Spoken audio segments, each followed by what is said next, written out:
Good news নিয়ে বন্ধুরা চলে এলাম। আরও একটা খুব সুন্দর খবর, আমাদের মহিলা দল খুব সুন্দর ক্রিকেট খেলেছে।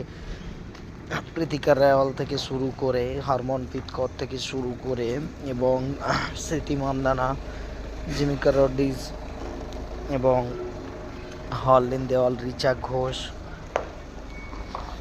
হরমনজিৎ কৌর, প্রত্যেকে, স্নেহা রানা, প্রত্যেকে ভালো খেলেছে, প্রত্যেকেই ভালো খেলেছে। স্নেহা রানাও ভালো খেলেছে, হারলিন দেওয়ালও ভালো খেলেছে এবং জিমিকা রড্রিগেজও ভালো খেলেছে।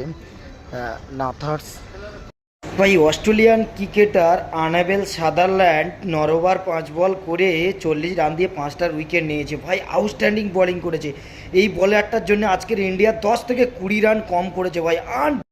96 বলে 75 রান করেছে প্রীতিকা রাওয়াল এবং স্মৃতি মান্দানা 66 বলে 80 রান করেছে। এবং প্রীতিকা রাওয়াল এবং স্মৃতি মান্দানার মানে 155 পার্টনারশিপ ছিল। আউটস্ট্যান্ডিং ক্রিকেট খেলেছে তারা, আউটস্ট্যান্ডিং আনবিলিভেবল ক্রিকেট খেলেছে। সত্যি ইন্ডিয়ান মহিলা দল আজকের অসাধারণ ক্রিকেট খেলেছে।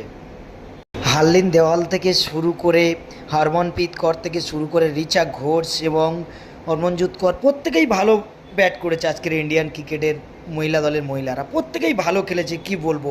রিচা ঘোষ আজকেরও 22 বলে 32 রান করেছে এবং হারলিন দেওয়ালও ভালো খেলেছে। লাস্টের দিকে যদি দীপ্তি শর্মা একটু ভালো খেলে যেত, শ্রী চান্দানি যদি আরো একটু দীপ্তি শর্মা একটু ভালো খেলতে পারতো, বলে অ্যাট লিস্ট 10টা রান হতো। যাই হোক, 131 রান ডিফেন্ড করবে। ভিডিওটা লাইক কমেন্ট শেয়ার করে দেবেন।